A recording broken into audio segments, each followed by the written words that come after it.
going on, everybody? This is Afro Think Tank. Have you ever heard about the Black Codes? Do you think that the Black Codes and Jim Crow were the same thing? Because they were not, okay? You had slavery, then you had the Black Codes, then you had Jim Crow, all right? Slavery, Black Codes, then Jim Crow. I want you to see how barbaric these people have been to us. So when people look at African Americans and say, why we're not where we should be, which is kind of weird, first of all, because we're the most successful. We're literally the most successful individual group of people on the planet. So I don't understand why people say we're not successful. We're the most successful, most famous, one of the richest groups, most accomplished people on the planet. So I don't understand this whole everybody thinking that we're like lazy and not doing anything thing. But despite all of that, right? We had to go through a lot of shit with these white folks that you guys just don't understand because you never had to go through it. Now, some of my Caribbean brothers and sisters, they did. All right. My Caribbean brothers and sisters, they went through the Black Code and Jim Crow. Because to be honest, man, this is the weird thing about African Americans. African Americans are Caribbeans are African American for real. America is a continent, by the way. Therefore, that's a whole, I'm sorry. I know people, they don't like school thing. They don't do that. They don't understand literacy. Right? But America's a continent. So the Caribbeans are Americans by definition, literally. They're everybody. Canada is, they're Americans. It's a continent. America is a continent. USA is the country. So I just want y'all to know.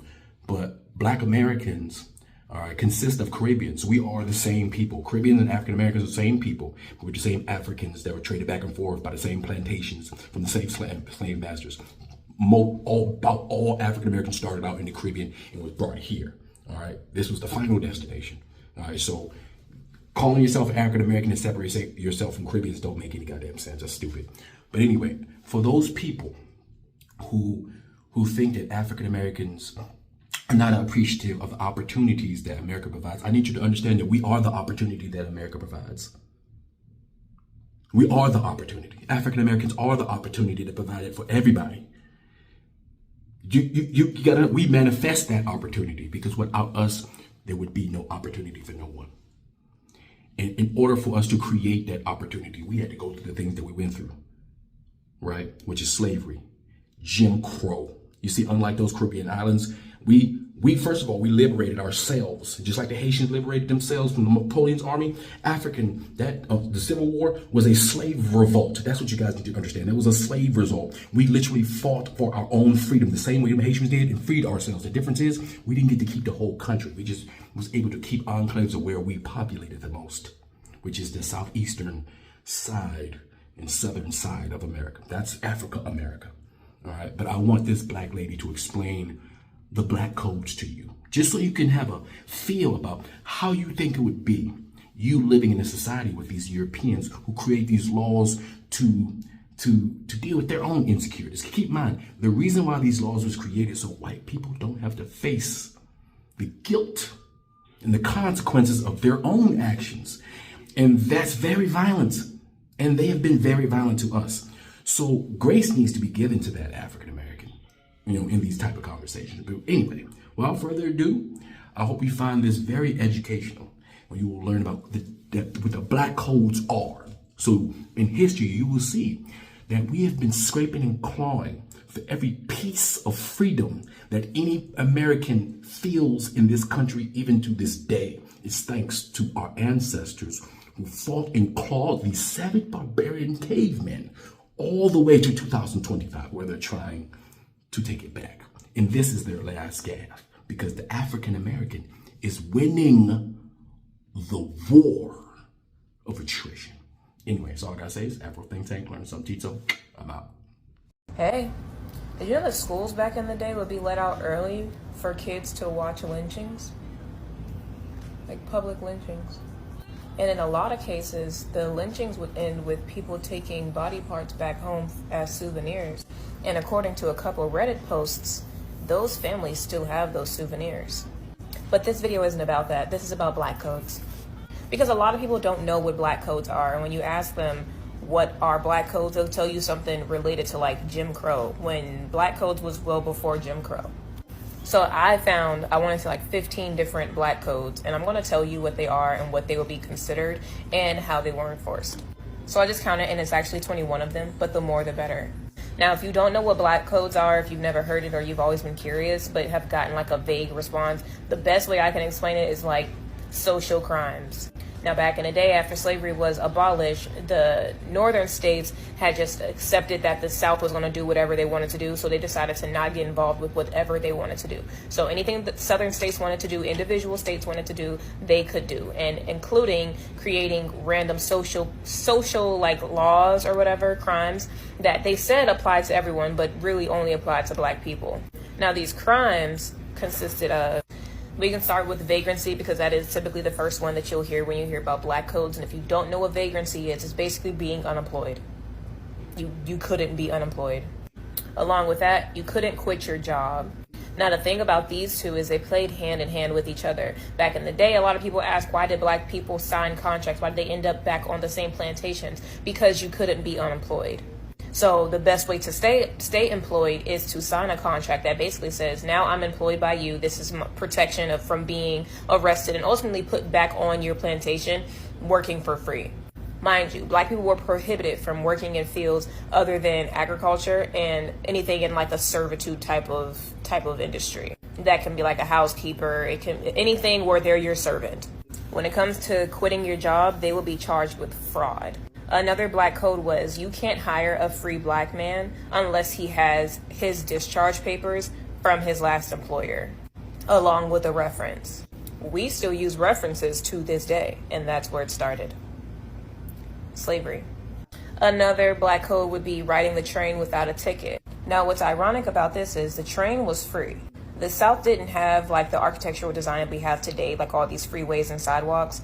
Also, they're getting rid of sidewalks, but anyway, but they didn't have a lot of sidewalks. So the best way to get to and from one side of town to the other was the train. It was free. But if you were caught riding without a ticket, it would be considered stealing. Stealing what? I don't know. The thing about this as well is like ticket counters and ticket stations were known for refusing black customers. So you kind of had no way to get a ticket. So your only way to get across town would either be to walk along the rail, like the train tracks, which was also another black code that was illegal, or to ride the train illegally, which is also a black code, illegal. Walking along the train tracks was called trespassing. Another couple black codes would be drinking, even if you're in a saloon, drinking, gambling, carrying a weapon. The thing about carrying a weapon was it's what they deemed was a weapon. You could be carrying a fucking stick, and they say that it's a weapon. Interracial sexual relations was also considered a black code, but it only applied to the black party, and it was mostly enforced with black men marrying or having sex with white women. During that time, it was more likely for a black man to be caught up with a white woman than the opposite. Real quick before I keep going, something you need to know about these codes is they were created not to put black people in jail, but to put black people on plantations. Slavery was just abolished. So now you got all these free black people that can't afford to move north just wandering around. What better way to get your slave labor back than to use the loophole put in the 13th Amendment saying if they are committed of a crime, then they are servants of you, right? This was a way to get their slaves back. They weren't worried about filling up prisons and shit. This wasn't the prison boom that we know to be. That large prison boom, I would say, started during the crack epidemic.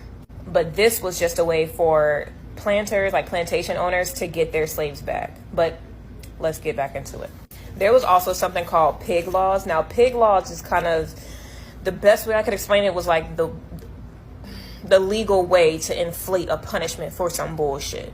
For instance, like I said, these people were not going to prisons. They were not going to jail. Sometimes they were, but the main thing was either having them pay a hefty fine or putting them back on the plantation to work for these plantation owners. And the thing with pig laws was, say you got caught stealing a piece of bubble gum, you would be sentenced to 5-10 years of slave labor.